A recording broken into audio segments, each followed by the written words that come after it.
as possible. Okay. Okay, the word is yours. Okay, I'm going to share my screen. One, okay. So let's see if we get this. Can everyone see that? Yeah, perfect. Yes. Yes. Thank you very much. Okay, so maybe where to start. So my name is Pascoe Sabido. I work for an organization called Corporate Europe Observartyory, CEO. We're a Brussels-based organization which tries to expose and roll back corporate influence, particularly in the EU, but we also work at the UN level. My role is working on climate and energy. So I really look at big oil and gas companies and the big polluters. And specifically, we look at their lobbying tactics, and we try and show how through their lobbying, they capture the legislative process, how they manage to influence policies and make sure their agenda is put forward above sort of the public interest. I was going to ask, does anyone know where this picture is from in the background? Anyway, this Germany? It is Germany. So these are the coal fields in Rhineland. So I guess I'm putting this here because I think it's really important to make the link between what happens in Brussels and these glass towers doesn't stay in Brussels. It has a huge influence on the ground. This is where we see the impacts of corporate influence and the corporate lobbying.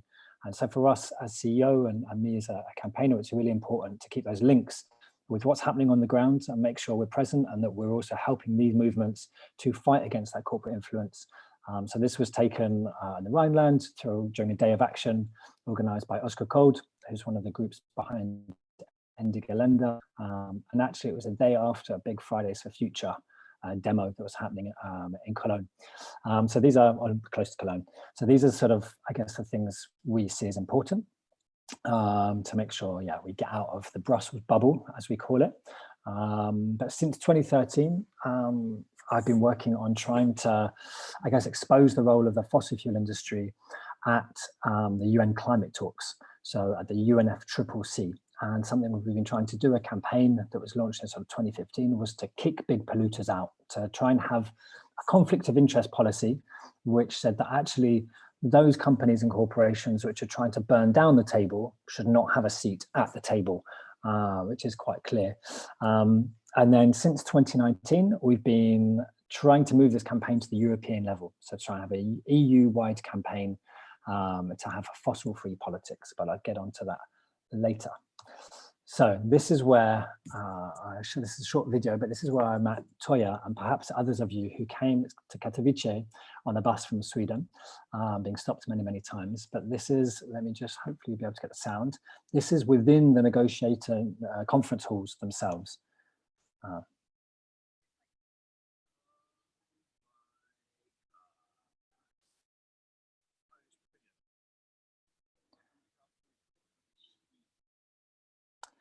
So this is inside the halls. You can see coal had a huge presence. This was the Katowice's own pavilion where you could get coal sweets and all sorts of things.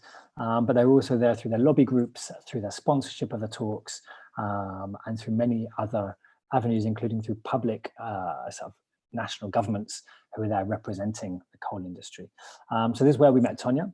Then the following year, I was at Madrid, COP25 in Madrid, and there we were also trying to expose the corporate influence of big polluters such as Endesa, you see in the top left. Endesa is a big sort of coal and gas company, in fact, Spain's biggest polluter. And we organized, oh, there's someone who needs to be on mute. We organized a toxic tour with journalists around sort of hotspots in Madrid to try and highlight sort of the role of these big polluters working with grassroots groups and NGOs.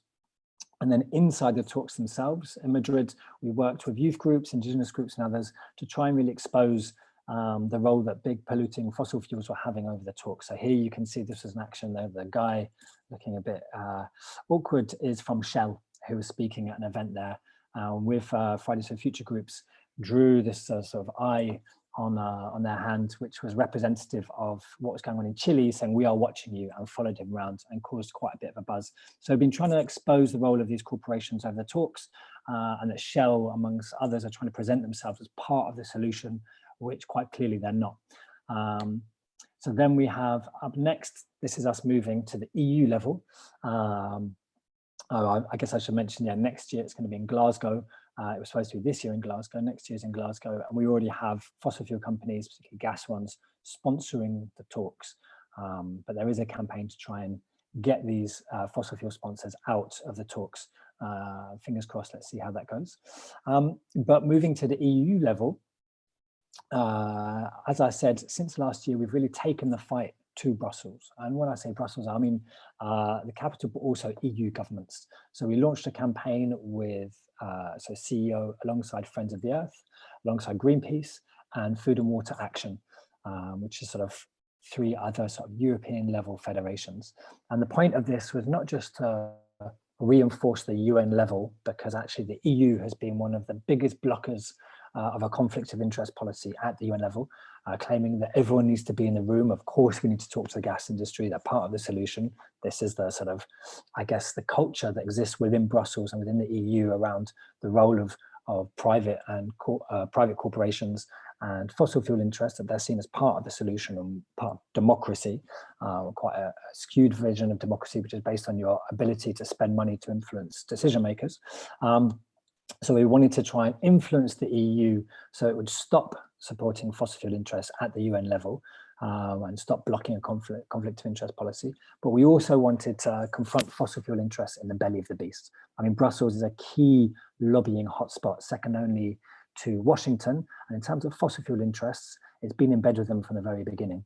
And this is a reflection of Brussels culture, but it's also a reflection of what happens in the national capitals. That in our national capitals, there's a long-standing relationship between the fossil fuel industry and our governments, spanning decades and decades. So that has a big influence on European policy. And we want to be trying to influence both the EU level and the national level, and then as well, of course, the UN level.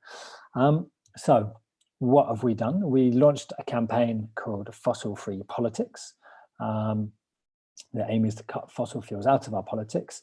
And this is, I guess, recognizing and exposing that the fossil fuel industry is such a key player in European policy making, involved at every level of decision making and every stage of the legislative process, from the European Commission, where legislation starts, which is sort of, I guess, like the civil service, to the European Parliament, where there's a huge amount of lobbying that goes on, including hiring MEPs. A lot of MPs have second jobs, and then going to the European Council, which is where our national governments are, and there's a huge amount of lobbying that goes on towards that.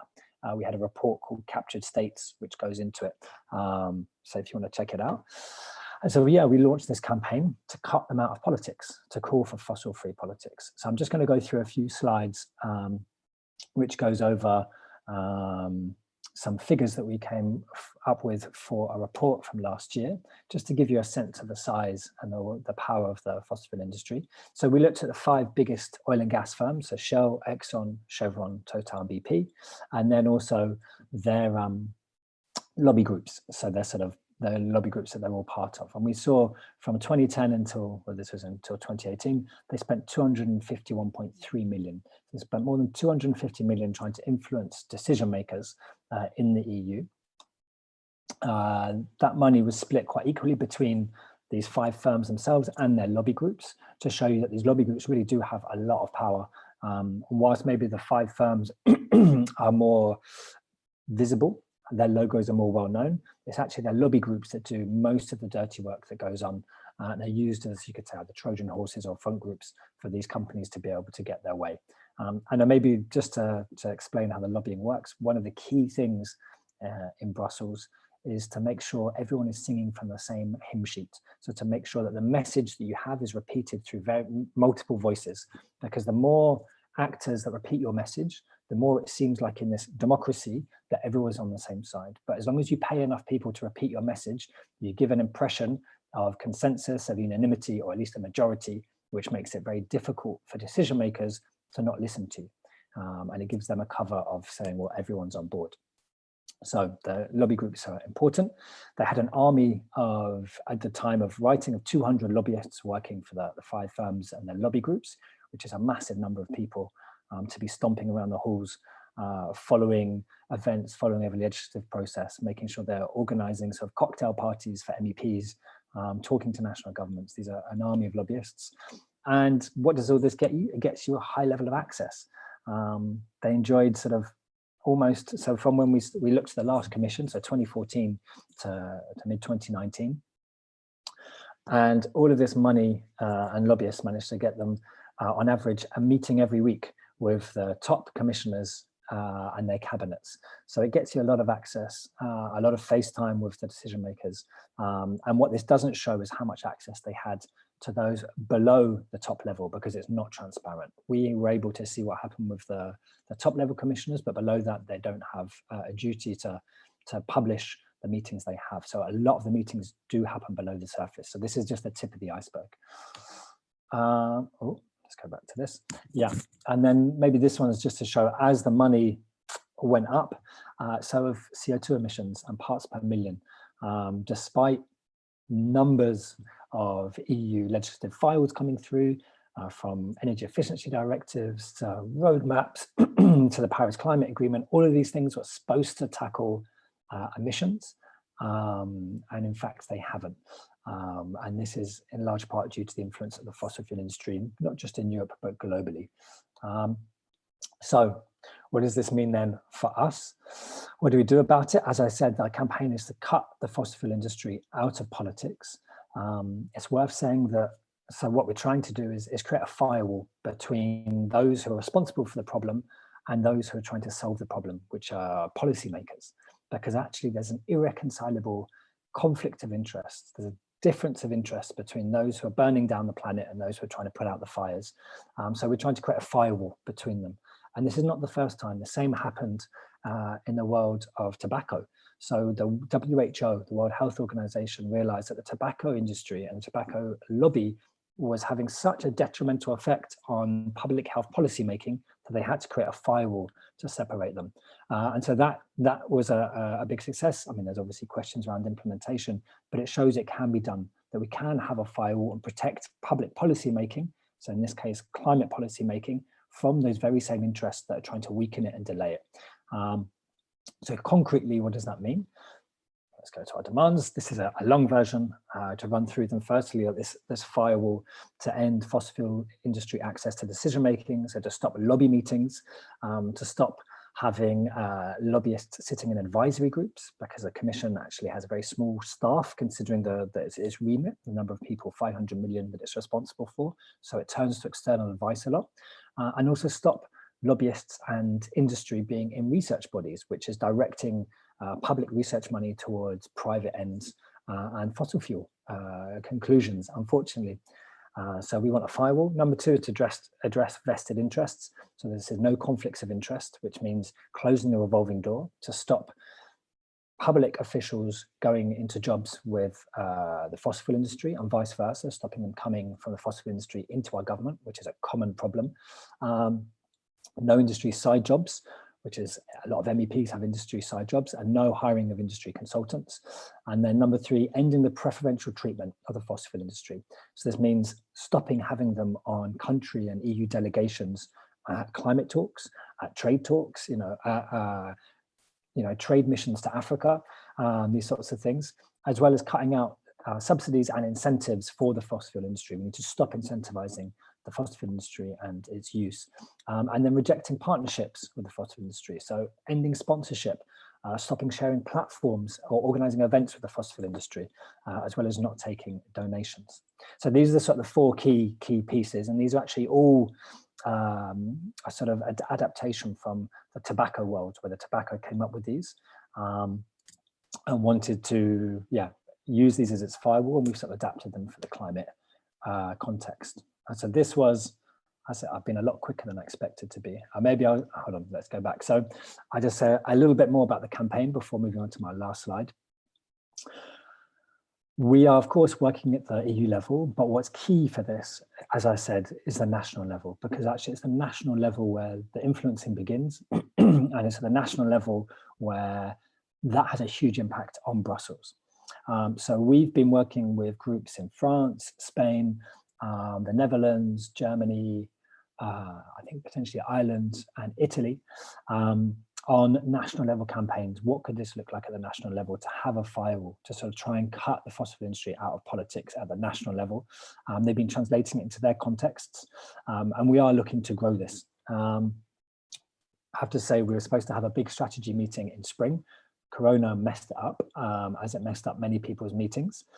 And it's unlikely to be next spring either, but we're still finding ways to work together, such as on a recent report we did looking at the impact of fossil fuel lobbying on the EU's response and national governments' responses to the corona crisis.